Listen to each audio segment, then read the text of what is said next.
Yeah. I love my HBCU. And boy, I love it, love it. I love it, love it. I love my HBCU. And man, I hope my team they won one. Yeah. I hope my team they won one. Yeah. Man, I hope my team they won one. I hope my team they won one. Yeah. I tune into the HBCU Sports Lab to see if my team won or lost. If they lost, I'm quiet as a mouse. But if they won, keep tab. I'ma do the dab, yeah. Dr. Cavil, he know what he be talking about. Mike and Charles, they know what they be talking about. They compress the analytic data with the hip hop. If you know them like I know them, they gon' tell you if your team, if they won or lost, and who the ball. So listen to Professor, yes sir, and pay attention, cause he gon' teach a lesson. This is Dr. Cavil inside the HBCU Sports Lab with Mike Washington, Charles Bishop, and A.D. Drew. I'm here in Nashville, Tennessee, catching a flight after driving in from Huntsville, Alabama with Victor Langford and his wife. Shout out for them for allowing me to carpool with them as they are catching a flight to get out of here. I'll be catching mine after the show. But with that being said, welcome to episode 738 of Inside the HBCU Sports Lab radio show and podcast, a show that's covering the sporting HBCU diaspora, all things HBCU sports. For institutions large and small, from the NAIA to the NCAA, we share insights and information on the HBCU sports culture, HBCU athletic aesthetics, and facilitate the story of HBCU athletic programs in the business for HBCU sports. In short, we just call it HBCU sports pedagogy. I'm your host, Dr. Kenyatta, along with my co-host, Mike Washington, Charles Bishop. A.D. Drew is in the house as well. We're filming from home studios and sending a signal as we always do, back home at Houston, Texas, and Texas Southern University from Houston, Texas. With that being said, let's bring everybody on the stage as we have Charles Bishop is on assignment on the road as he called the game back in Jackson, Mississippi before he flies out tonight to try to get back to Houston. As I said, I'm here in Nashville, coming out of Huntsville, watching that game there. I think A.D. drew the luck of the cards today along with Big Mike as they on home assignment. Getting things up. Mike is on his way out before he gets back on the road. So we find ways to make sure that you can get the show that gives you an inside look of all the things going on. I see you, Charles, with the old school background. I look at with the microphones on the HBCU Sports doing it for us. Shout out to Drew with his National Basketball Association shirt on. From when he this is basketball season in Morehouse. that part too. Today's episode of Inside the HBCU Sports Lab is sponsored by THD Agency. THD Agency is a company that provides sporting, educational, and consulting and data analytics. With that being said, Charles, how are you doing today? Doing well, Doc. Doing well. A little tired, but made it back from Itabena yesterday. It was a tremendous day of football out there, Jackson State and Valley, interstate rivalry. So enjoyed a lot of that and enjoyed calling that game on Smack TV. It was a busy day yesterday. I'm gonna do you like Big Brother Mike. Tired. That's a state of mind. You can't be tired. You got work to do. You got a job to do. You have. Hey, that's funny. That's what my dean of pledge. That's what my dean of pledges will say too. Tired is a state of mind. Hey, and my state of mind is not tired. Like, oh Lord, it's gonna be a shout out to Big Brother DPZ. With that being said, shout out to Big Brother Michael Washington. How you doing today? Man, pretty good. I'm wrestling with my own state of mind right now, man. I'm getting ready to fly right back out. So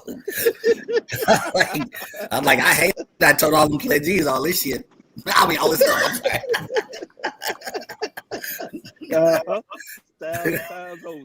It comes back to bite you at 50 plus years old.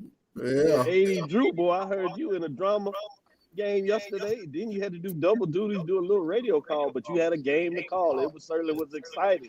Went down to it, and shout out to my Clark Atlanta Panthers since they back in the Wyndham Collar. I'm claiming them again. Coach Key with the Rat Boys getting the win at the end of the season. Shout out to the Panther fans out there of Clark Atlanta University in the big AUC Center. battle at Morehouse Maroon Tigers. The Panthers claw their way to a victory and get it done. And with that being said, outside of that, 80 Drew, how you doing? Man, I am so lucky that I did what I normally do as somebody who handles athletic communication, sports information, and everything else. Because if not, I would have been screwed. And here's the backstory about I went to originally I was supposed to just go to the game and just be there as a visiting administrator. Then I was asked to help out with the stats. Then about 30 minutes before kickoff, we realized that the talent is not there. So I get asked to go over to the talent. Luckily, I did my broadcast notes for my talent. Little did I know I was going to be using those broadcasts for myself. But the only thing with broadcast notes is I only focus on my team versus if I would have known I was doing that call, I would have focused on both teams with my notes. But we survived. We got through. And it's tough being on somebody else's network, calling for your team, but not trying to be a homer for your team on their network. Let's not bury the lead. Sounds like we have an echo. So let's get the lead out. We'll take a quick break and see if we can fix it because it's maybe on your side, Drew, because it's a feed and see if we can get back in here after this. The lead I want to share is the fact that we do have CIAA championship coming up next week, as well as the SIAC. On the SIAC side, you have Albany State, which had the bid. We knew they were going. Benedict got it done in a double overtime victory. You talking about scratching and clawing, but that's the matchup for the SIAC. Similarly, in the CIAA, Virginia Union won relatively with ease to get it done over there at Virginia State. And then you have Johnson C. Smith in a classic matchup with Livingston. Remember, they lost that game last year, which officially kicked them out of the CIAA championship. But they get the narrow victory this time, and they will be in the CIAA championship game. So that's the big lead. We'll come back and do our regular in terms of shouting out cigar spoilers, and we'll let everybody thoughts on that. But let's take a break, see if we audio a little bit to continue with the rest of the show.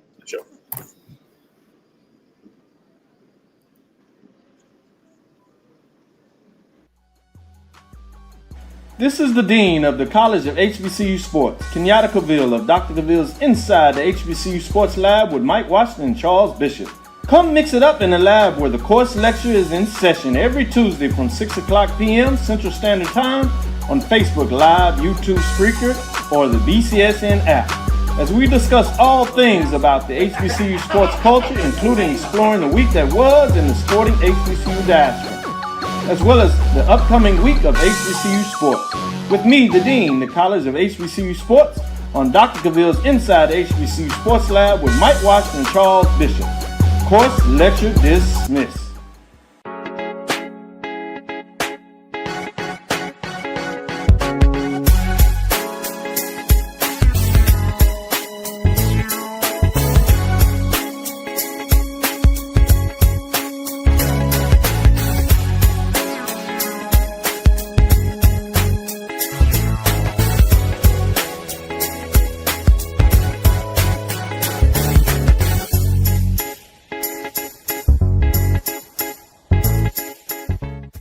It's never too early to plant the seed, to share the tradition, and instill a sense of pride in your HBCU with your little ones.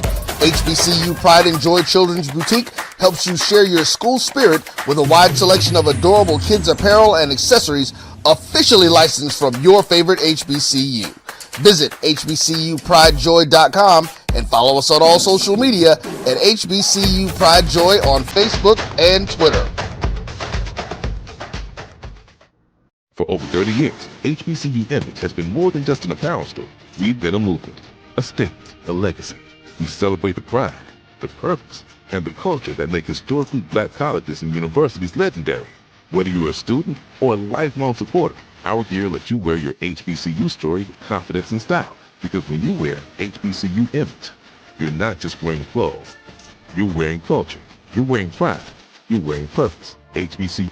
College football fans, the Cricket Celebration Bowl is celebrating 10 years of crowning an HBCU national champion. A champion will rise at Mercedes-Benz Stadium on December 13th as the MEAC and SWAC champions clash in Atlanta. Join us for championship football, interactive fan experiences, and iconic marching bands. It's an HBCU family reunion that you don't want to miss. See who will be crowned the next HBCU national champion. For event and ticket information, visit thecelebrationbowl.com.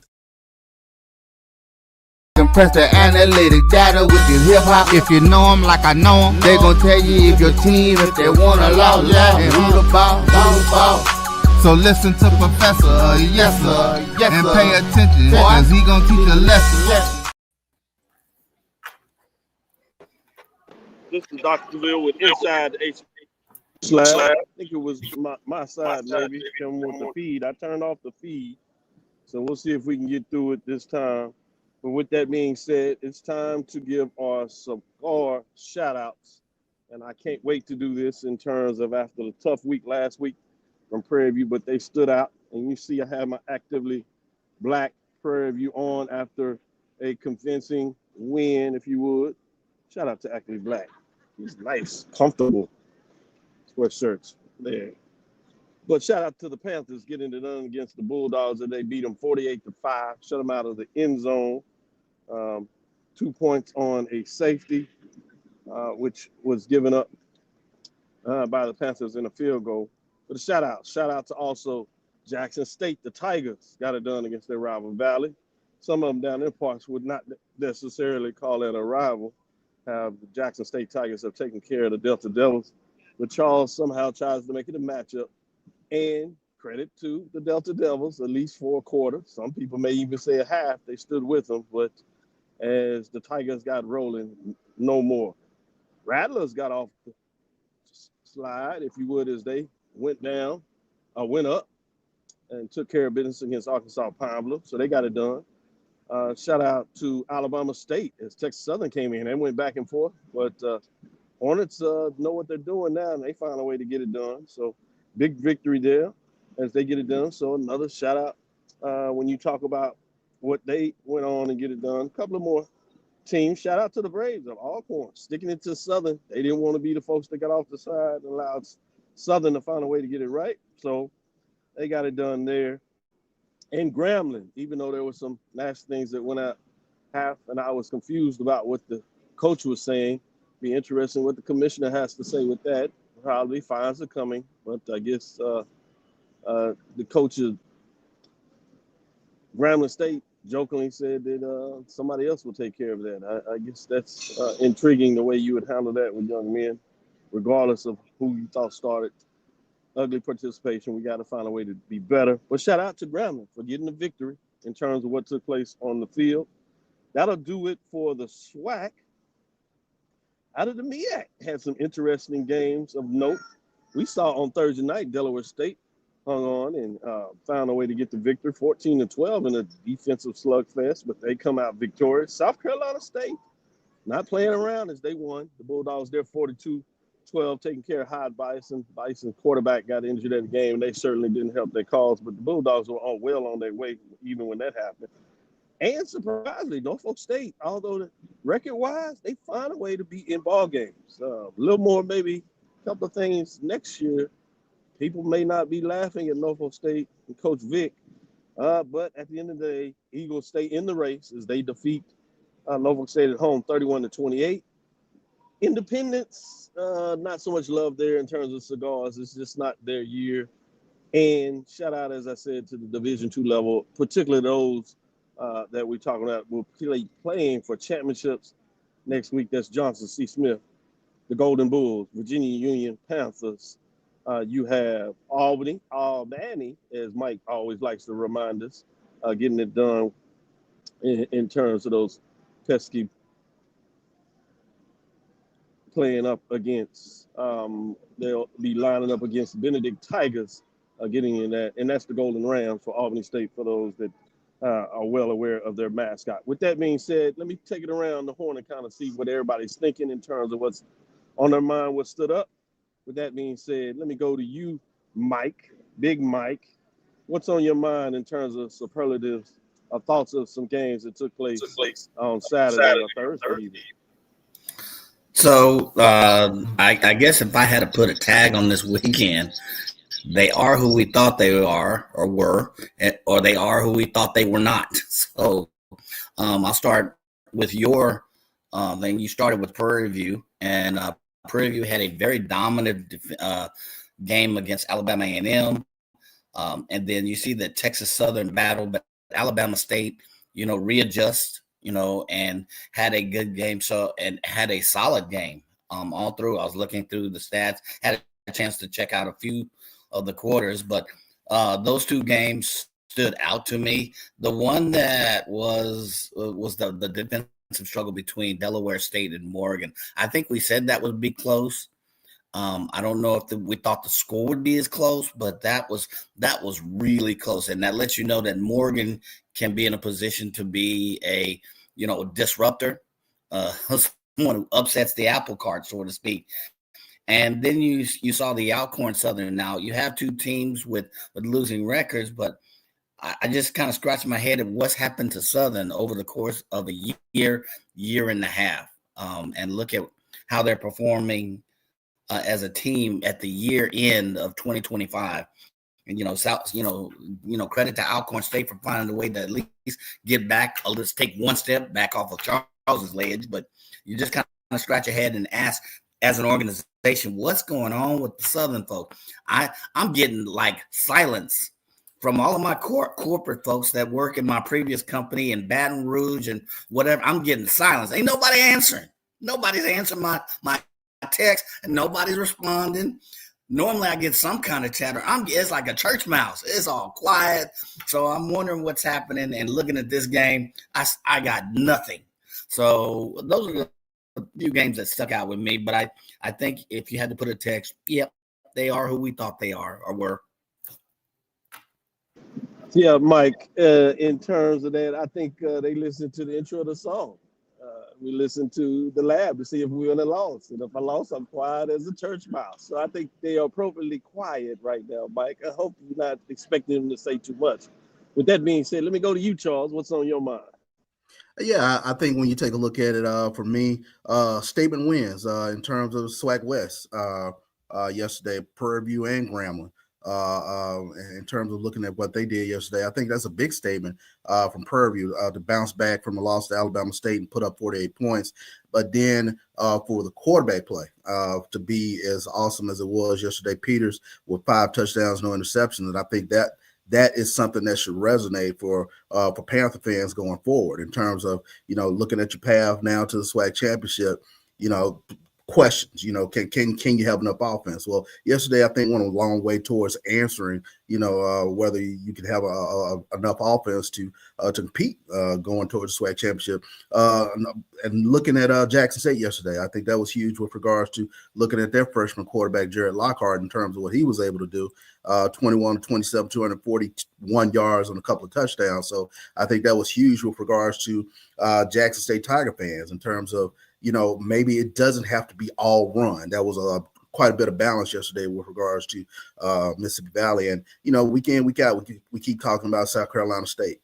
And, like I said, the spotlight has been all on Delaware State, but guess who's sitting right there? So I thought those are the things that kind of jumped out for me yesterday.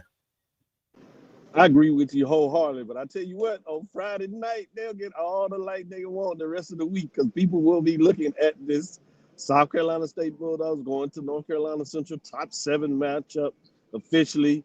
Obviously, Central has to have it if they want to even have a hopes of potentially maybe a 3-way tie. If South Carolina State gets it done, essentially they have a winner-take-all matchup with Delaware State at the end of the season to close things up. So both next 2 weeks will be really a light going on in terms of the MEAC. With that being said, let me go to you, AD Drew. What's on your mind? What's on my mind is obviously on the Division II level. There were 6 teams fighting for 4 spots in next week's championship games amongst our 2 Division II conferences, 3 in the CIAA, 3 in the SIAC.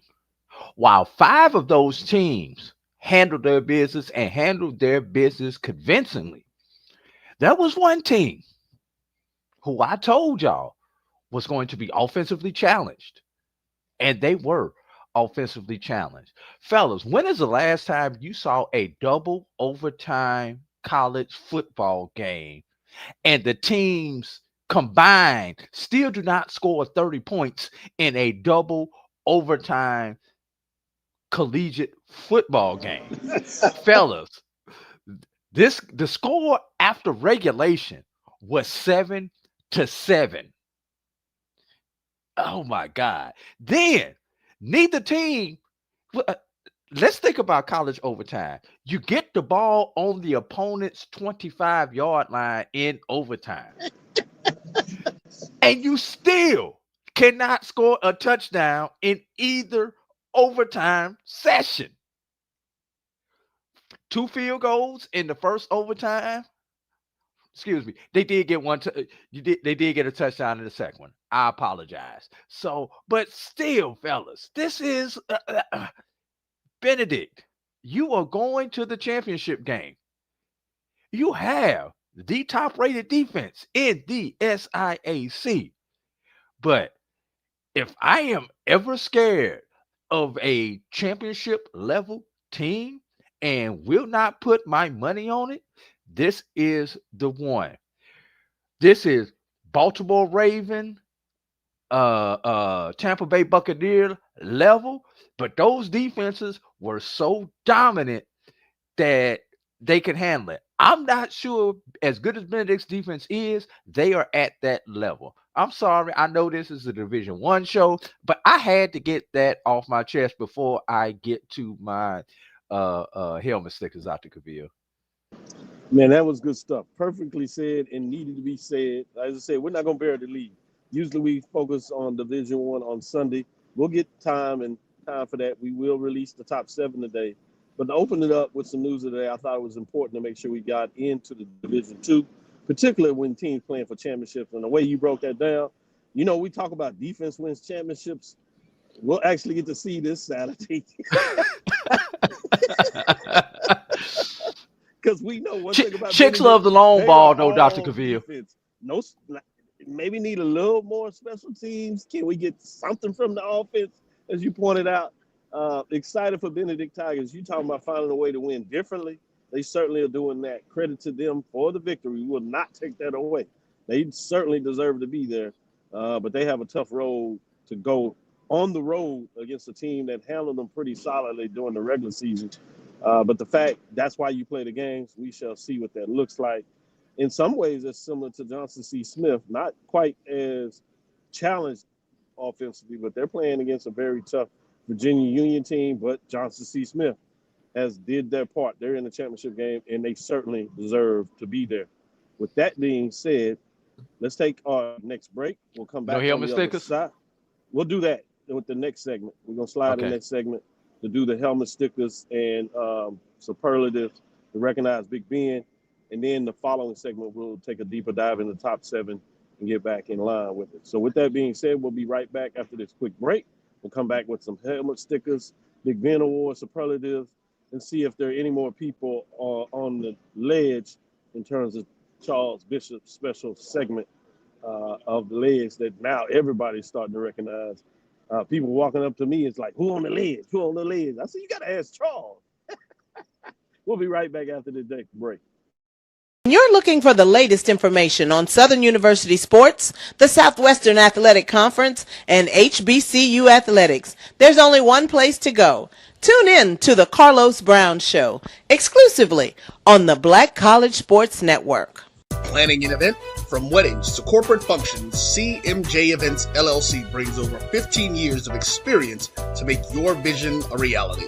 Based in Metro Atlanta and serving statewide, even internationally, we provide versatile event planning and authentic catering cuisines tailored to your needs. Whether it's pre-game meals for student athletes, fundraisers, weddings, corporate functions, CMJ Events LLC is your one-stop solution for exceptional service and unforgettable food. Our diverse culinary heritage means we cater to all cultural tastes, dietary needs, and food restrictions, making every meal uniquely yours. Let's make your next event unforgettable. Visit us on all social media at CMJ Events LLC or email us at cmjeventsllc@gmail.com. Also give us a call at 404-664-3882 so that we can start planning now. College football fans, a champion will rise in Atlanta on December 13th. MEAC champion, SWAC champion, the 10th Cricket Celebration Bowl, crowning an HBCU national champion. For event and ticket information, visit thecelebrationbowl.com.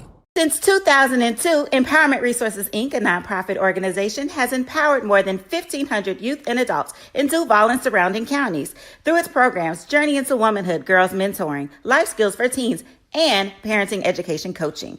To get involved with programs, volunteer, or donate, visit www.empowermentresourcesinc.org. Follow us on social media, facebook.com/empowerment.resources and instagram.com/empowermentjax. For over 30 years, HBCU Image has been more than just an apparel store. We've been a movement, a statement, a legacy. We celebrate the pride, the purpose, and the culture that make historically black colleges and universities legendary. HBCU Image, a Kenny T's company. ESPN Events presents Red Lobster Band of the Year. Returning to Atlanta on December 12th, 4 bands will qualify for the big stage, where 2 national champions will be crowned. Follow us for rankings updates throughout the season, and join us on December 12th. For event and ticket information, visit bandoftheyear.com. Compress the analytic data with your hip hop. If you know them like I know them, they gon' tell you if your team, if they want to lose, and who the ball. So listen to Professor, yes sir, and pay attention, cause he gon' teach a lesson. This is Dr. Cavil with Inside the HBCU Sports Lab with Mike Washington, Charles Bishop, and AD Drew. Moving forward, let's get into some of these superlatives. Boy, do we have some nice ones out there. Let's see where we're going to go with the superlatives in week number 10 as we move into week 11. Mike, where direction are you going with your superlatives? First of all, we're not going to just blow past this thing. We see it on the screen right here. So we see it on the screen. And this is going to be, and we look up here, and a notable alumni with A&M. And look, and here is Dr. Cavil. No, what's the name from the singing group, Terry Ellis? Otis Taylor is not on here. You know who's on here? Dr. Cavil, a.k.a. the Dean. And the guy goes on to say, yes, all of you I'm sure know Dr. Cavil. He was the most popular person on this list. So I just wanted to acknowledge, congratulate my brother here. I can go back and forth over a lot of stuff. But you forget how notable his notoriety is all across the coast to coast. So he was acknowledged on SPAC TV and a couple others. So he's also been acknowledged by Jay. Right after he gives me a 5. I wonder how this goes with Dr. Cavill's list. So hats off to Dr. Cavil being notable as a Purdue alumni. Notable for Coast to Coast. So, I tip my cap and I jokingly say a cigar to those individuals that put me on the notable list. Too much, too early, but I certainly appreciate it. I was jokingly telling everybody when they asked the question. That's why in our text message, that's why we pay folks the bag to make sure that we included in big lists like that. That's the only thing I can say to make it make sense. But it was funny. I'm in there in the media room up there, Bulldogs, and everybody say, "Look, Dr. Cavil, look." So I look, get up there. I said, "What?" I said, "Oh, really?" Then I start getting all these texts and they blowing up. Dr. Cavil, Dr. Cavil. I know. I'm trying to do my work because I have it set up. I have my lab working, so I'm watching all the games. Teasing sitting right next to the legend, coach from Alabama A&M, getting it done. Coach Pettaway and he was teasing it. He's watching a couple of games. He's Cavil, you got to set up. I was end up watching like 5-6 games at a time. If you include that, I'm watching obviously the game that's taking place in Prairie View and Alabama A&M. So it's fascinating. A lot of love. People treating you well. So I was amazed. They asked me after the game, the young group that does radio for Alabama A&M Bulldogs, they were getting it done. So that was fascinating in terms of them wanting to do an interview. Felt honored to do that. But this means that we as a group continue to put first day work and we're recognized. So a lot of it is really thanks to you all so we can team up to get that done. But that was pretty cool.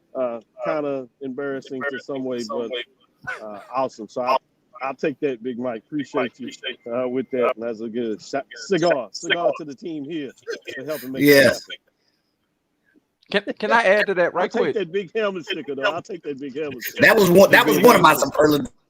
Go ahead, AD. I'm sorry. I was somewhere Friday. I'm not going to say where, but I was at the HBCU on Friday, and I had a college student walk up to me. He said, "You Drew, you be on what's it called, Black College Sports Network?" I'm like, "Yeah, that's me." and he just wanted to shake my hand and all that kind of stuff. I'm like, thanks for watching. And I'm like, "What's your handle on there?" And he's like, "Oh, I just watch. I don't comment, but I just watch y'all all the time." So we get that a lot. So keep watching. We appreciate you.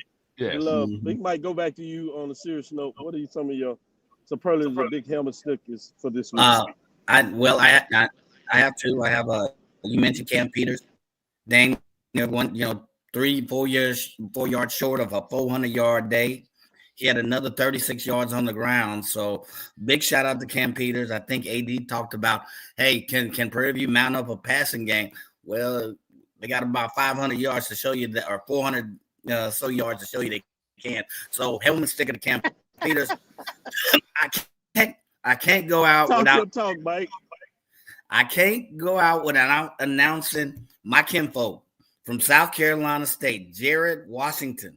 He is from Virginia. Now, I say this because of my son that goes to Virginia Tech in grad school, and I met a whole bunch of people from Virginia with the last name of Washington. I was like, they were like, "Do you got relatives?" Oh, no, not that I know, but it's a lot of Washington. So lo and behold, Jared Washington shows up. He is from Virginia, so that is within the rules from what I'm told. But I'd like to get him a helmet sticker. He followed Coach Barry over from Benedict, I believe. At this game, he had one interception for a touchdown and a blocked field goal, which and goes for the touchdown. So hats off to my kinfolk somewhere along the line in the family tree from Virginia, Jared Washington, cornerback for South Carolina State. He gets a helmet sticker as well. Great helmet sticker, Big Mike. Let me go to you, Charles. Where is your helmet sticker going this week? Unmute yourself, Charles. Yeah, I saw. I saw Charles Mike excited about his helmet sticker when he forget to unmute. I know, right? That was a good one, Mike. I saw you got the one in on Jared Washington. So let me flip over. I'm gonna give one to Nate Rimber. Nate Rimber yesterday, big day, going back to Mississippi Valley State. Had a huge day for Jackson State. He had 6 catches with 97 yards and a couple of touchdowns. But I think the other helmet sticker for me is going to be the guy who got him the ball. I think that turned heads big time yesterday with regards to Jackson State in terms of freshman quarterback Jarek Lockhart going 21 of 27. I thought for 241 a couple of touchdowns, but I think that really went a long way towards Jackson State fans looking at this offense being a lot more balanced going forward. So those were the 2 helmet stickers that jumped out for me yesterday, in addition to Jared Washington. He stole my thunder on that one. That was a good one. Yeah, certainly. I thought hit your button, Mike. I had to go with my kinfolk. Sorry about that, CB. I had to go. The way Charles started off, I thought he was gonna find a kinfolk out there named Bishop or something like that. It's like, I was hunting for one. Michael Bishop been gone a long time though. There you go. 80 Drew, go ahead. I got 3 quick helmet stickers.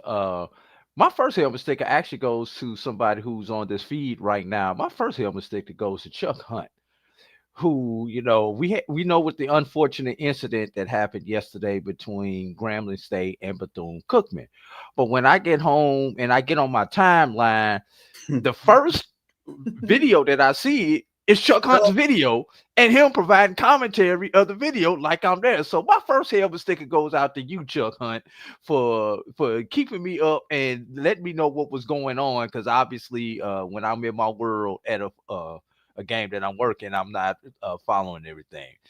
No, my number two helmet sticker goes out to quarterback Miles Scott of Morehouse. Miles Scott has this season rewrote the single season record book for every passing statistic that Morehouse has ever had. He has this year, he has set the touchdown record. He broke that by two with the touchdown record. He set the single season passing yardage record, single season attempts, single season completions. His count on fifth 300-yard game, everybody, this season. So he definitely deserves a helmet sticker. 125 years of Morehouse football history, and you own multiple passing records in an individual season. And my last one goes out to Jabir Disputes of Allen. Let's think about it, everybody. 3 weeks ago, Allen was so far on the outside looking in, they needed a bus pass just to get to the neighborhood.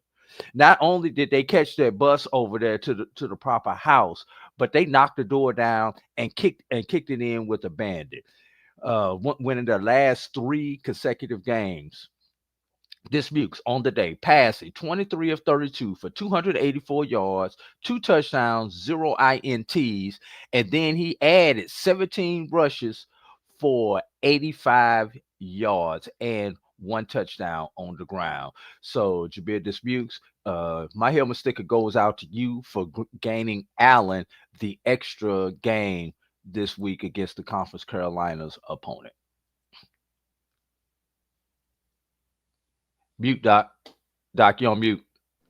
I'm gonna go back to the origination of the Big Ben. I'm gonna keep it in Texas. Great job by everybody in terms of the superlative in Big Ben helmet sticker. But with that being said, I'm gonna give one to Cam Peters, 17 of 22 for 394 yards, 5 touchdowns, 17.9 a carry with no interceptions. This is after last week he had the 4 interceptions that were really costly in that matchup. You talking about a way to bounce back. Shout out to him as he gets a big helmet sticker. I also want to give it to a wide receiver of his, Isaiah Rockwell, who had 8 catches for 183 yards and 3 touchdowns getting in the end zone. Great job by him as well. When you talk about Cam Peters, the quarterback from Prairie View A&M University, doing a heck of a job. Senior, 6'4", 207 pounds from Missouri City. Cameron Peters gets it done in terms of what he was able to do, bouncing back, as I said. And then you have Isaiah Rockwell that really found his own, junior, 6'2", 214 pounds, McKinney, Texas. Those are my helmet stickers as they become 1 game away from winning the Western Division and locking that up. See if they can do it at home. They have 2 at home. Starts this weekend with Pine Bluff. Be fascinating to see. We'll talk a little bit about those races at the end of the show in terms of that, as we do have some big matchups. But we'll close out on this segment. But before we do that, Charles, who's on the ledge? Who's on the ledge? Well, I'll make it pretty easy. If you got 2 losses, you got 2 losses in the MEAC. So put a frame like qualified. Go ahead if you have 2 losses. If you got 2 losses in the MEAC, yeah, it's time to get to know who your basketball team. So Cam Gillis, BJ Powell, Alex Cotton, Howard University fans, those are your guards on the basketball team. So it is time to get to know them. And then for obvious reasons, Bethune-Cookman, come on. And you know why. With everything in front of you, I don't know what the punishment might be, but Your fan base probably should be on the ledge right now. You had a huge game with Jackson State coming up this upcoming weekend, and now we'll see what happens with regards to the personnel in that game. So definitely, those are my two Very, schools on the ledge. very appropriate the way you put it on the ledge. Drew, anybody on the ledge for you? How about Alabama A&M, where you were at? I love They, Sam they, Shade they, to they, death. they are certainly getting ready for basketball. Coach Pettaway was up there talking about basketball. Men and women, so Yeah, I love Sam Shade, but not he's this year. going what is about his fifth quarterback this year. Yeah, So yeah. Alabama He's A&M following is the on the lead of the ledge. Hornets. His in-state neighbor down there. He's looking at wide receivers to see if he can pull somebody to play quarterback for him. You are exactly right, AD. Go ahead. Yeah. How about where you work at, Dr. Veer? Texas Southern losers of two in a row where they were in Oh yeah. or right there with Prairie View, one game back, and with the slip up last week against Alabama State, Prairie View would have been in a prime position. But Prairie View also, but Texas Southern also went out and laid an egg at the same time. So Texas Southern, I think y'all are on the ledge. And can I get some teams that have uh pulled the string back in? They got the life preserver and come back, Dr. Ville, quickly. Yep, go ahead. Quickly. Alcorn State, y'all done won Yep. 3 in a row. What? Yeah. At the Yeah. beginning of October, we was wondering if you were even gonna win a conference game, and now you've won 3 games in a row. Yeah, they had the And life preserver out there, and they was like, "Oh no, he good. He was just playing around." yeah, and I got to say this. Everybody's talked about me because I have not made a FAMU reference in this show. So here's my obligatory FAMU reference. I don't know what the hell to put FAMU at, because even with the win, I still think FAMU is out on the ledge. They just let a couple people skip the line ahead of them right now, but they're still out. They're still somewhere on that ledge though. Mike, where are you? Anybody you putting on the ledge? Man, nobody that has not been stated thus far. I want to go back to that Bethune Grambling game. I give them both. To be honest, you guys both have opportunities to play spoiler, especially Bethune. And this is going to happen. We'll see what happens with any suspensions or punitive orders issued. But man, it's gonna be suspension. yeah, well, The number. I'm being extra big, Mike, conservative. And the suspension. Fine We'll suspensions. find out according to Coach Joe. And find out who gonna pay it.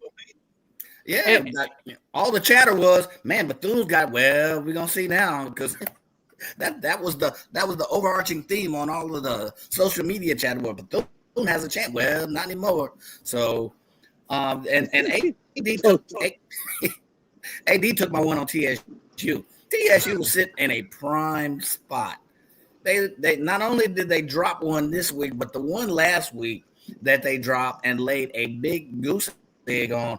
They, with Prairie View's loss, everybody was talking, man, this puts TSU in a great position. Not so fast, my friend. So I think TSU, and yes, FAMU is still on the ledge. Don't get it twisted. Don't let. I just said they just let a couple people skip them. That's all. They still out there in that line though. Yes, absolutely. They, like Charles said, they need to know who their basketball team is as well. Charlie Ward. Charlie Ward, extra gun. We're talking about Texas Southern. If you think about this, it was worse. Literally by the end of Prairie View's game, they were even. Now they were down 14-7 and a half, and you think you might be inspired because somebody cheat code. The players they watching whatever, boy, and they come back in the second half and just cannot get it done.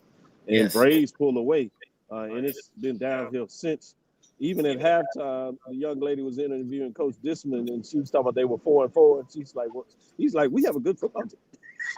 Like, Coach, concentrate on the game. We can use the help. Anyway, with that being said, we'll take the next segment. We'll come back on the other side, and we'll talk about the top 7. Not a lot of drama in the top 7, but we'll see what that looks like as these teams have solidified themselves in the top 7. Everybody in the top 7 has 7 victories. talking about closing out on the end of the year. But we'll see exactly what that looks like on the other side. We'll be right back after this next break.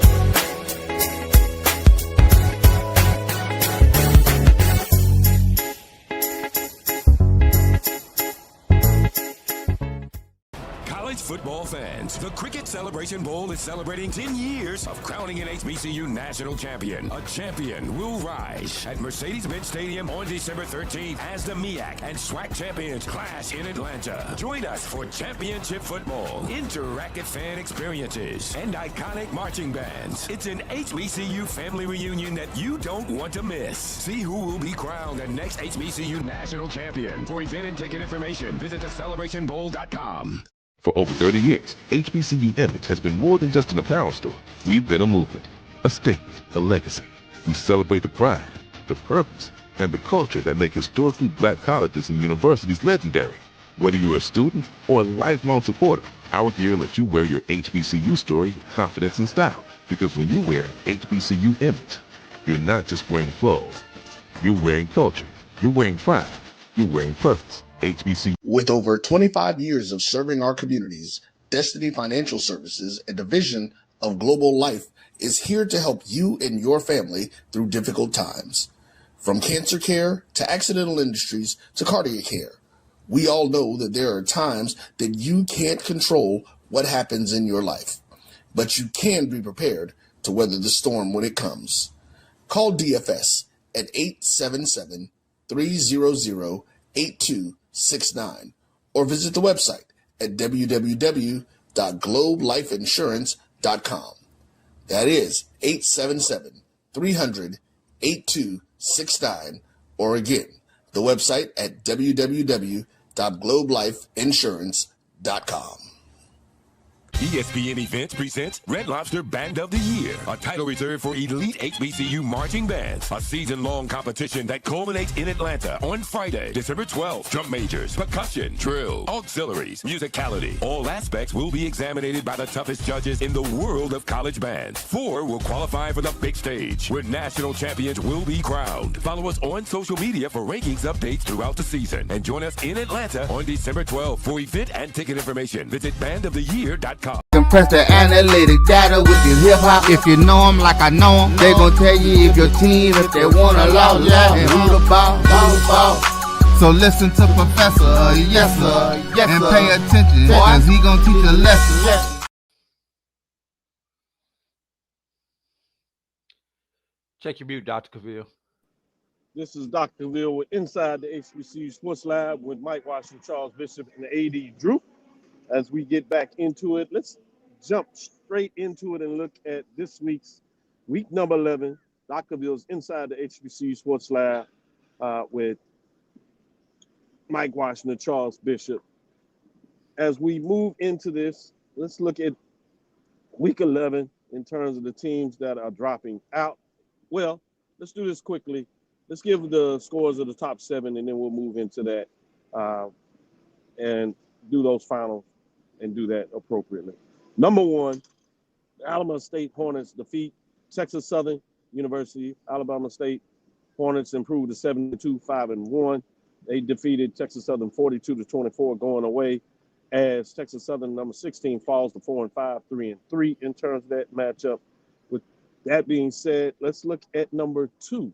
Number 2, Jackson State took care of business as they went to the Delta. Jackson State, the Tigers improved to 7-2, 5-1. Valley falls to 1-8, 0-5. 42-3 was the final of that game, moving us to number 3 in terms of our next matchup, which is South Carolina State. South Carolina State Bulldogs improved to 7-3 and 3-0 in the conference race, while Howard, as you said, are familiar with the basketball team. The women's basketball team got a big non-conference win. Shout out to them. And beat up on the Rattlers in another game, which was taking it to the woodshed. 4-6. However, the Bison football team falls to 4-6 and 1-2 in the conference race. The game score was 42-12. At number 4, have the Prairie View Panthers that improved to 7-3, 5-1, 4-1 in terms of the conference race. I should say 5-1, while the Bulldogs fall to 4-6, 1-5. 48-5 was the score of that matchup. Moving on to number 5, those Delaware State Hornets got it done on Thursday night. They improved to 7-3, 3-0 in the MEAC race, setting up some games going down the stretch will be fascinating. The Morgan State Bears, no matter how many games they play close, they just cannot make the next play. They lose that game on a field goal. They would have won it for them, so they fall to 3-7, 0-3 in the conference race. 14-12, as you see, was the final score. That matchup we just talked about as we move into number 6, which is the North Carolina Central Eagles. They improved to 7-3, 2-1. Norfolk State will not go out easily. They keep losing, but they are at least fighting in those matchups, much like you see with Morgan State Bears for that matter. But the Spartans fall to 1-9. Conference overall 0-3 in the conference race. Somebody's going to get a victory next week. I'll tease that out there. But in this, they fall 31-28 was the final score, moving us to number 7 in terms of the scoring. If you go here, which is the Grambling State Tigers, they defeat number 8 Bethune-Cookman Wildcats. Grambling quietly has improved to 7-3, 4-2, while Bethune-Cookman falls to 5-5, 4-2. The West, Charles, stood up a little bit this past weekend against the East. Now, it was what some people would say the bottom part of the East, but hey, Bethune-Cookman was sitting at 4-1, tied for first. So that's a statement there as Grambling gets it done 31-23 in the final for that matchup. With that being said, let's officially get into the rankings for this week in terms of see what takes place here. Dropping out this week was no one. No one dropped out of the top 7. Everybody stayed in the top 7. Let's see if there were any changes. But before we do that, we do have some teams receiving votes. We do have a change here. While some people say FAMU should be on the ledge, others not in terms of the best of the rest, they're in the mix, which could be setting things up for the Florida Classic. Mike and I are setting ourselves up to be there. First time we get down to the Florida Classic. With that being said, Bethune-Cookman Wildcats, even with the tough loss, they fall to 5-5, 4-2 overall. Just a tad bit outside of the race, setting up for an intriguing matchup. But again, because of the activities in the game, it'll be interesting to see what that looks like going into that matchup. Florida A&M Rattlers, they jump into the receiving votes as they won a couple of games now. They're at 4-5, 3-2, 122 points. Texas Southern is in the mix. To be interesting, you have Alcorn right behind them, so you could easily see Alcorn as they continue to win the slide in there, as Texas Southern seems to be on the slide. But right now, they're in the mix at 4-5, 3-3 in terms of the race with 121 points. So let's get to the superlatives and look at the top 7. Starting with number 7 this week, you have Grambling State Tigers. They improved to 7-3, 4-2, 149 points. They stay at number 7. Let's move into number 6. At number 6, you have North Carolina Central's the Eagles. They improved to 7-3, 2-1, 164 points. They remain at number 6. Looks like we're having a trend. We'll see if there are any changes as we go up the rankings. At number 5, you have the Delaware State Hornets. They sit at 7-3, 3-0, 173 points. They remain at number 5. At number 4 in the rankings are the Panthers, Prairie View and the Panthers. They improved to 73, 5-1, 185 points, ranked number 4. They continue to chase and see if they can lock down the West, as they also are in the hunt for a home game, depending on what takes place, home championship game, what takes place in the East Division. Speaking of the East, let's go East in terms of the MEAC. At number 3, you have South Carolina State Bulldogs, 7-3, 3-0, 2 first-place votes, 202 points. They remain at number 3. Do we have any changes at the top? At number 2, you have Jackson State Tigers. They stay at number 2, 7-2, 5-1, 4-place votes, 218 points. They sit at number 2. And you have Alabama State Hornets, backup quarterback and all. They improved to 7-2, 5-1. Tough matchup against Texas Southern. They get it done. Six first place votes, 220 points. Stay at number one. Alabama State Hornets remain number one in week number 11. That's 3 straight weeks at the number one spot. We will get you into some metrics as we get into the week. But before we do that, really, let's go around the horn. Let's start with A.D. Drew. A.D. Drew, what are your thoughts in terms of the top 7? Everything stood pat, literally, except for teams in the top 7 getting wins. All teams got wins, which means all teams in the top 7 are at 7 wins. I haven't seen this in the era of the rankings.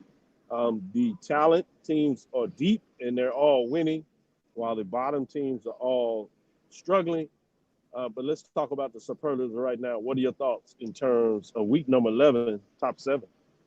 Thank God for the top 7 because there's a severe drop off after these 7 right here. You know, maybe Bethune Cookman, would be considered, but man, doing a top 10 was a struggle this week trying to figure out teams 9 and 10. But Right. You really can't argue with it. Although I personally have some teams in a little bit of a different position. I do have Delaware State, my personal number 3. Yes, I know they struggled, everybody, but a W is a W. I had Delaware State number 3 last for week in you, my quickly, Drew, personal poll. Go ahead. was Delaware State 3 last week? Did you keep In them at my 3? personal poll, Delaware State Right, was 3 yeah, in my in your personal voting poll. poll. Okay. So I left them exactly where they were at with the W. And Makes sense.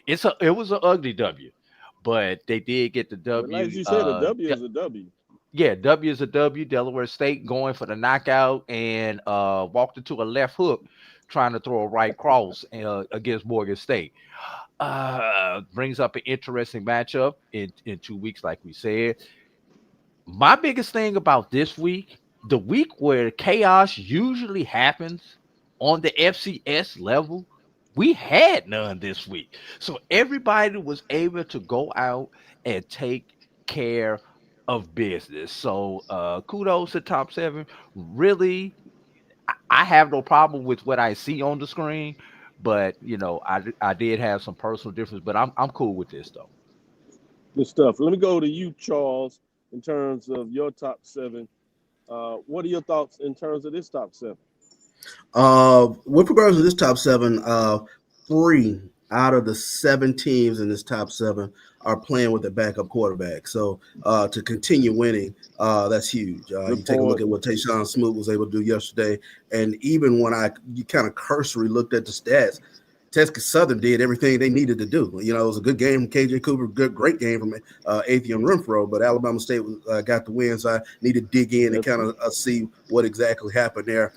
Great game from Jackson State yesterday in regards to what they were able to get done. So looking at the top 7, this is about right. I think a lot of us will look at 3, 4, 5 in terms of who should be in that order. Because you can make an argument for I think each team there to be at 3 or 4, and so I think those 3, 4, 5 are those ones where you can kind of flip flop the helmets there. But for the most part, I think it is what it is. I expected more from Delaware State, but like you guys said, a win is a win. Maybe style points, I got them at 5. Hey, Charles, good point. And I don't have any problems with that number 5, but I wanted to get, as you said, that matchup between Texas Southern and Alabama State. It literally was going back and forth until late in that matchup. When you dig into that game, look at the special teams for Texas Southern University, and I think that's where you're going to be like, okay, this explains a lot. There were at least 2 missed field goals for Texas Southern. They went 1 for 3 in terms of the field goals, and one of the field goals was blocked and taken back for a touchdown. So you take a touchdown off the board for Alabama State, and you put up at least 6 points. Now you see, a different matchup. You're talking about 35-30. A drive will do the difference. But special teams really let Texas Southern down, particularly in the kicking game when you talk about that momentum. So dig in, and when you go in there, let me know if you think the same once you dig in a little deeper. But I want to put it out there for those that may not saw the nuance of that game. And credit to Alabama State, as they ran the ball pretty effectively. But as you said, backup quarterbacks are finding a way to get in there and making big plays. When you think about Grambling, Jackson State, and Alabama State, that's amazing. And credit to those coaching staffs and those players for getting it done. Let me go to you, Mike, in terms of your thoughts on the top 7. I echo what AD and CB said. I think you have the right 7. There's no other 7. I think once you get outside this 7, it becomes a head scratcher. I think you'll need a long night of some cognac to figure out who goes 8, 9, and 10. The one that stands out to me is that Texas Southern Alabama State. Kudos to Alabama State. I think you alluded to. If you look at that game, Doc, you talked about the statistics. Here's the one that stands out. I was watching some of that game. Texas Southern held the ball the majority of the game. They held the ball for 43 minutes. It's a 60-minute game. That means, by math, Alabama State only had the ball for 17 minutes, and they were still able to amass. Here's another one, head scratcher. Texas Southern amassed 472 total yards versus Alabama State's 330-some-odd yards. So Alabama State was opportunistic and took advantage, but you ask what happened to Texas Southern. They had opportunities, so that to me was a head scratcher. That neither said I had Delaware State as number 3 this week. I had them as number 3 last week in my poll as well. That's pins and needles. I said earlier that game they played was a very close game against Morgan, but Morgan can sometimes have a very stingy, strong defense. It was a defensive battle, so I'm of the philosophy, a win is a win. And so that was the only difference. I had Delaware State at number 3 last week. I think the week before that. So I kept them at number 3. But the rest of this will flesh out. South Carolina State's got to play a gauntlet of teams not only next week, but then that following week. So it'll flesh itself out. So this is the right 7 for me. Think about it as you look ahead. We can do that as coaches want to play the next game. We'll look ahead. South Carolina State, the Bulldogs have to go on the road to North Carolina Central this week, Friday, and next week they go to Dover. So if South Carolina State is to get it done, they will make a hell of a statement closing out the MEAC. And if they do that, that means they'll punch their ticket back to the Celebration Bowl, but they'll do it over a top 17, probably 5 and 6 this week in terms of the rankings. So great points there. Not to bury the lead. Also, when you talk about that Texas Southern matchup, they're going to be scratching their heads on this. They held Alabama State to 0-4 on third down efficiency. They out-totaled them in yardage, 472 to 333. So they did a lot of good work. Alabama State was able to eat up some yardage. Didn't get too many third downs, but when they did, they held them there. So that's going to be a game at the end of the year that they're really going to wish they had back. Obviously, I think they had a hangover, if you would, from that Braves in terms of how they let themselves down. Played well in that matchup, but just couldn't close out, and it's been one of those seasons for Texas Southern University. But with that being said, Grambling State is taking advantage of it. Let's take our last break, come back on the other side. We have some big matchups to talk about and look at. We'll do this after our last break, and we'll close things out in terms of this week in week number 11, Dr. Ville's Inside the HBCU Sports Lab when we look at the HBCU Huddle Report. We'll be right back after this last break. ESPN Events presents Red Lobster Band of the Year, a title reserved for elite HBCU marching bands. A season-long competition that culminates in Atlanta on Friday, December 12th. Drum majors, percussion, drill, auxiliaries, musicality. All aspects will be examined by the toughest judges in the world of college bands. 4 will qualify for the big stage, where national champions will be crowned. Follow us on social media for rankings updates throughout the season. And join us in Atlanta on December 12th. For event and ticket information, visit bandoftheyear.com.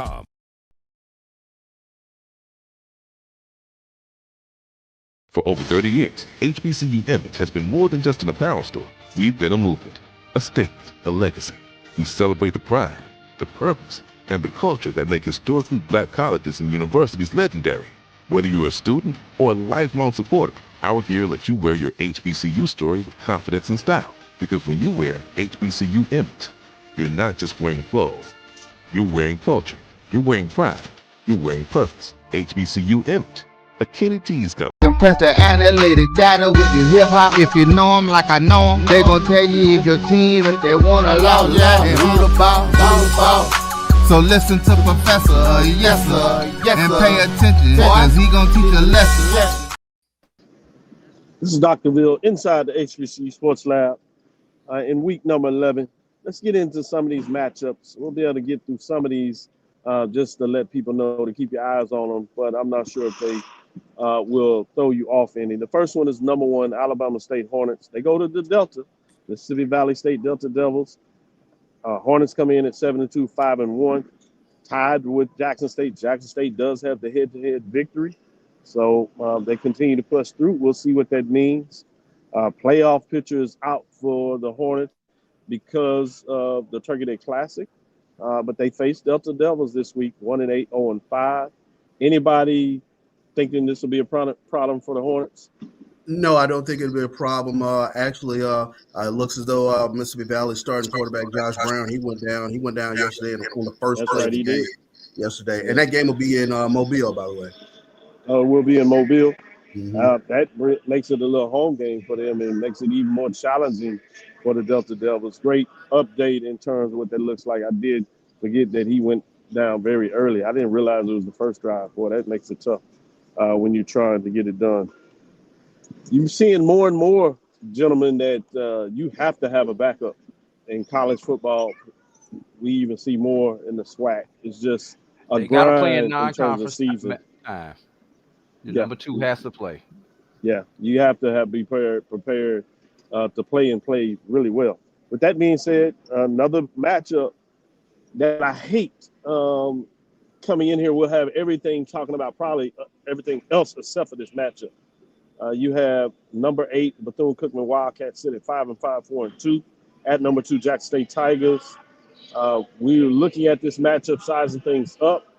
It still is important in terms of Jackson State needing to close things out in terms of this season with the Hornets right behind them. It could have been even more with Wildcats looking at trying to force a 3-way tie. They'll need some help to do that. But again, let's go ahead and talk about your thoughts on this, understanding that things may change in terms of who's going to be eligible to even play in this game.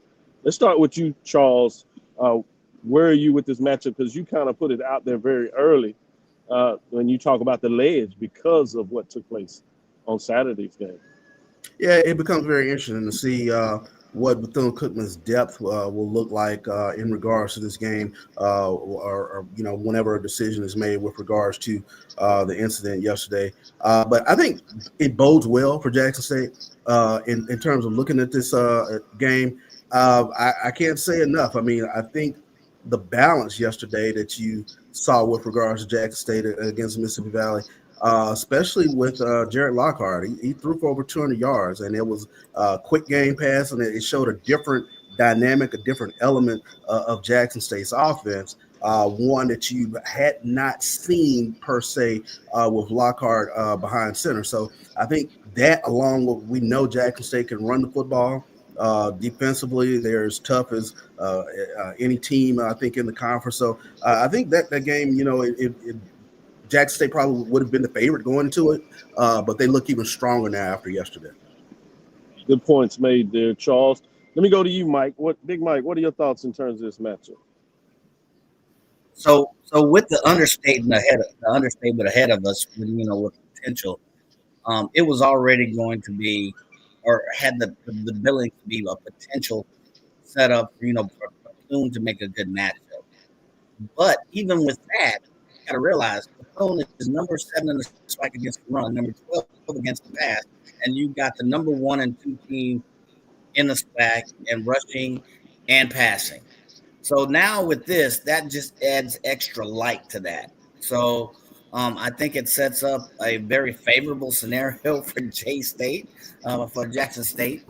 I did not expect them to be as I guess the offense, and CB is probably closer to it than I am. But there was something a little bit different as you look at the numbers and the stats about their offense, and how they approach the game. And I think it's going to be really tough, especially after this week, for Bethune to put up a formidable defense against this Jackson State offense. So I think it favors heavily Jackson State. AD Drew, what thoughts on this matchup? If you'd have asked me Friday to do advanced analysis on this game, my Right. would have been, can a backup freshman quarterback at Jackson State handle the pressure of this big game? Now, after yesterday, my my question is, who the hell Bethune going to put on the field to be able to handle the run game of Jackson State? If we were in Vegas, everybody, this game would get pulled off of the board. So that's exactly what I am going to do. I am pulling this game off of the board until I see what the Further notice. Yeah, track office does. But athletic director Reggie Theus and the administration at Bethune Cookman do with the players who were involved in the unfortunate incident on Saturday before I could even think about making an analysis. Because no matter what numbers you look at, no matter what metric you look at with this game, it will not be accurate. I always make a point to look at what Vegas is saying just as a data point. And here for this game now, it was the data was basically unconclusive. It was Jackson State, but so it lets you know that they're going back to reconfigure or they're going to pull this thing off the board. Agree. So it was weird that when you look this up to see what Vegas is saying, you get a weird response. I don't know if that's changed, but I looked at it last night, looked at it this morning. It's weird. So That's why they do their homework in Las Vegas. We know that. Let's look at this next one. I'm gonna ask this a little different. Arkansas and Pine Bluff, the Golden Lions, 3-6, 2-4. They played some solid games. Couldn't quite get things done at home against FAMU. They had a chance to do the double-double, couldn't get it done. They're at number 4 Prairie A&M Panthers that improved to 7-3 and 5-1. As they come in this matchup, I'm asked, does Prairie View clinch the West this Saturday? Charles? Prairie View will clinch the West this Saturday. Very strong performance yesterday against Alabama A&M. Drew? Prairie View will clinch it, and they will clinch it twice, not only with the victory, but Grambling. I can't see Grambling State with everything that happened Saturday being able to actually hold on and get a W on Saturday because the Coach Mickey Joseph involved his second incident this year. Coach Mickey Joseph, Coach team. And once again, I think the conference office is going to come out tough on Coach Joseph because when he gets in front of that microphone, he has no filter. And that filter, I think this time is going to hurt him even worse than it did that first time. Or That's that lack point. of filter. No, that's a good point. And we shall see. In a lot of ways, I agree with you.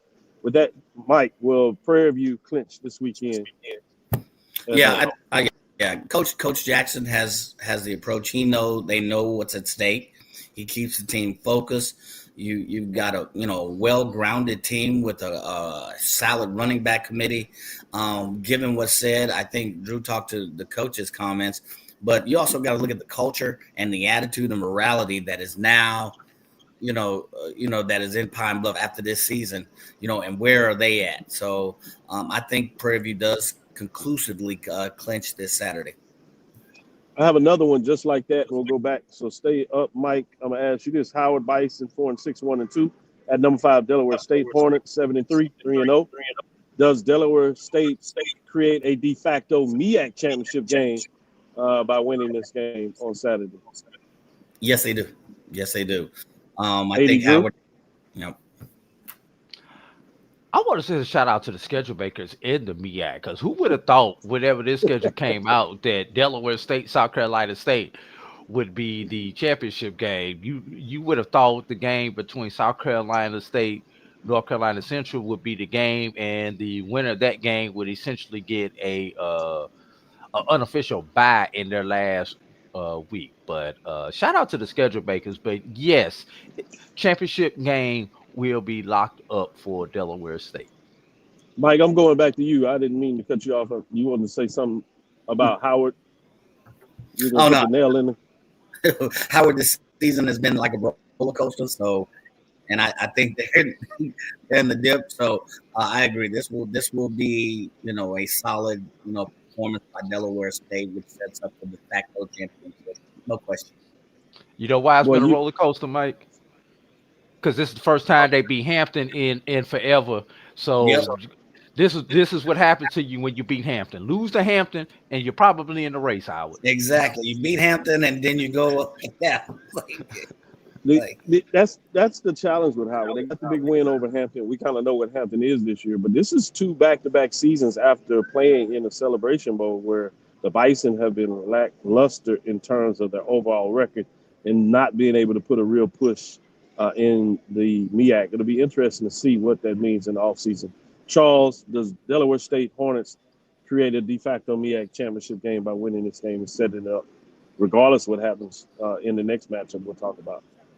Yes, they do. They do create the de facto MEAC championship, and everybody gets to see what they want to see out of the MEAC, a championship game. So, with that, I'm going to stay with you, and we'll take a little bit more into this, and then we'll just scroll to the rest of the games and let you know what's on top. With this one, you have 3-6, South Carolina State, the Bulldogs. This is a Friday night matchup, as MEAC been doing some really good games on Friday, getting things done. South Carolina State Bulldogs 7-3, 3-0. They're at number 6, North Carolina Central Eagles, 7-3, 2-1. It's kind of shape things up. Bulldogs will go on the road for the rest of the season. They get a chance to officially, on their side, if they can get this W, set up a de facto MEAC championship game based on Delaware State winning. Regardless, it really has that implication. One way the Eagles get back in the race. Other than that, what are your thoughts, Charles, on this matchup with number 6 North Carolina Central Eagles? Struggle a little bit, if you would, at home against Norfolk State, but they're still getting the W's in North Carolina Central. Maybe they're fighting. If they can't get it done, maybe they're looking at trying to fight for a bid to the playoffs themselves. Where are you with this matchup, Charles? it's a scary matchup because both defenses are not what they once were. So I think you're going to see a lot of points in this game. And Walker Harris, those guys can get up and going. But I think with everything on the line, I'm just going to go out on a limb and say Chennis Berry has Trey Oliver's number. I'm going to go with South Carolina State. I'm going to take the Bulldogs on the road to get the W and get to Delaware State to set up that MEAC championship game. Oh, man. Well, that would be fascinating. Let me go to you, Mike. What are your thoughts in terms of this matchup? I will be in Raleigh for this game on Friday before I head back home to Prairie View to take Deuce to the Prairie View, make sure he can get his sweet tick. Mike, what are your thoughts on this matchup? Yeah, this game does make you think a little bit because Central, I believe, is still the leader in the MEAC in terms of offense. I think they're averaging 34, 35 points a game, and I think South Carolina State is right there at about 32. Numbers may be off by a few decimal points or whatever, but you have teams that put 30 plus points on the board. But if you look on the defensive side, Central has allowed some teams to score pretty high. You look at this last one, and they allowed Norfolk State to dang near score 30 points. So this one will be a score. I think I agree with CB. I think you said there'll be some serious scoring, but I haven't seen the defensive output, particularly from South Carolina State, that I have in previous years. So I am going to go with South Carolina State on this one. They've been quietly moving up the notches this season. We have not talked. Right, we've just noticed. Hey, they just keep winning. They just keep winning. So I'm going to go with South Carolina State on this one. They keep winning.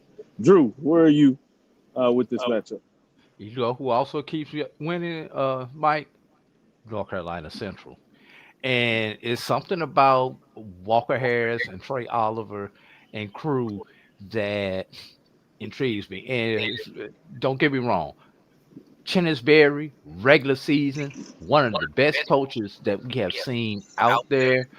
But when will that regular season bubble burst? I think this is the game that it will Mm. burst, especially with them being on the road. So I'm slightly leaning towards Central. Root That for may Oh, chaos. change. That may change by the time we get to our chaos. Thursday show. But as of today, I'm going 51-49 Central. And that's percentage, not score, everybody. Oh, that's good. That's beautiful, Drew.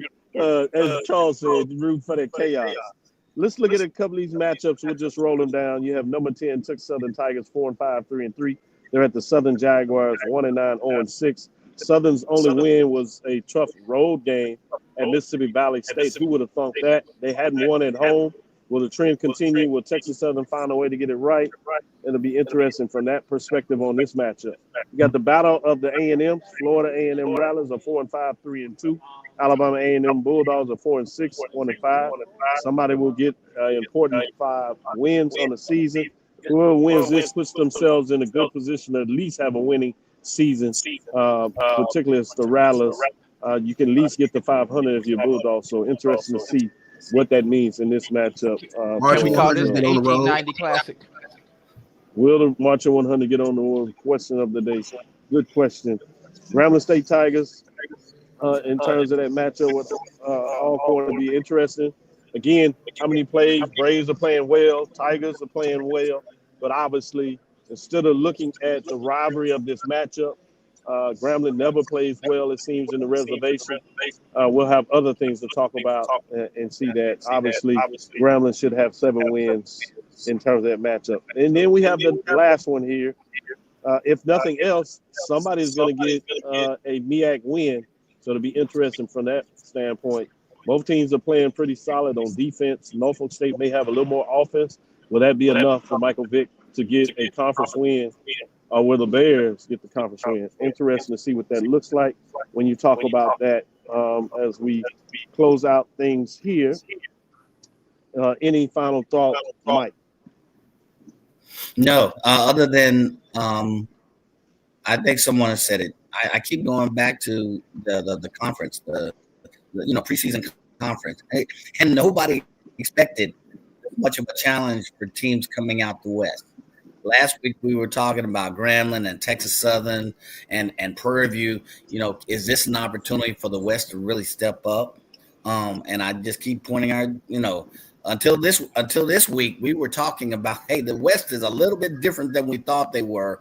And again, none of the teams that we expected to be at the top of the West finished at the top of the West.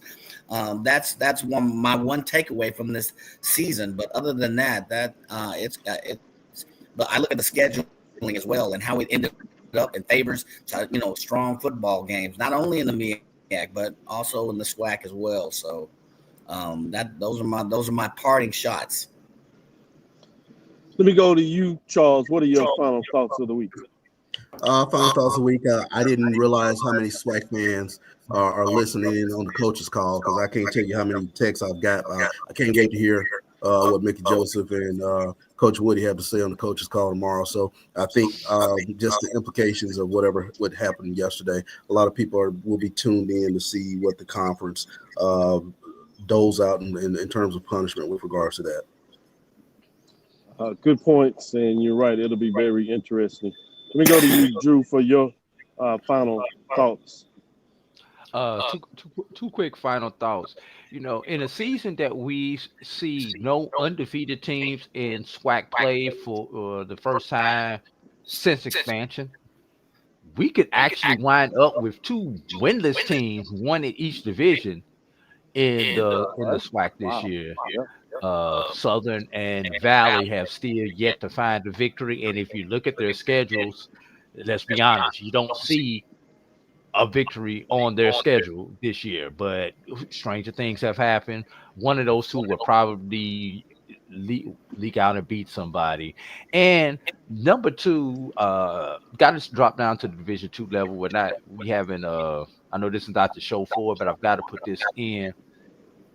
Watch out for Kentucky State with the Super Region 2 rankings as they will continue. Should Albany State defeat Benedict and Kentucky State defeat the Conference Carolina opponent in that extra game, watch Kentucky State move up ahead of Benedict and potentially get a home game in the Super Region 2 playoffs. Also, keep this in mind. Should Kentucky State not finish in the top 4, they can be moved to another super region.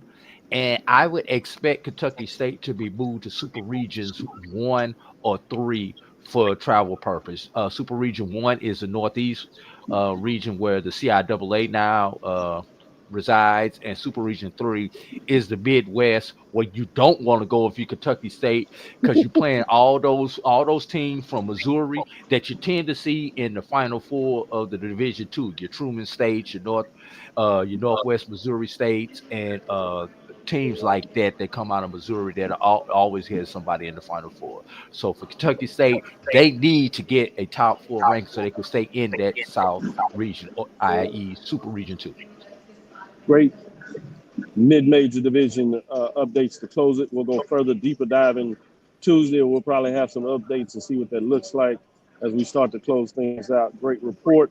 That'll do it for the major division report here. Thank you for listening to Inside the HBCU Sports Lab. Make sure you share our podcast with your friends and colleagues. I am Dr. Kenyatta, the Dean of HBCU Sports, coming from Inside the Lab in the College of HBCU Sports with Mike Watson and Charles Bishop. Time for me to catch a plane and get on home. Again, I want to thank you for listening to Dr. Bill's Inside the HBCU Sports Lab with Mike Watson and Charles Bishop every Tuesday and Thursday at 6 o'clock Central Standard Time. No matter if we're at home or on the road, we're going to find a way to get you a show. Sunday, as we start to close out the football season, we'll give you the reports and give you the major division updates. We look forward to next week as we discuss the latest news in the lab. Follow me, Dr. Kenyatta, that's DrKenyattaCavil on Threads, Facebook, and Instagram. Inside the HBCU Sports Lab 1 on Facebook, and Inside the HBCU Sports Lab on YouTube. With that being said, dream big, continue to move forward. We will talk with you soon. Charles? Of course. Mike? Oh, sexual voice sound. Yeah, of course. Lecture. He called himself. He was on mute. That's why. Sexual voice. Sexual voice this time. Man, tired. Let the man be tired. Mike, go ahead so we can get out of here, man. Oh, God. I'm trying to get home, man. You trying to keep me in there.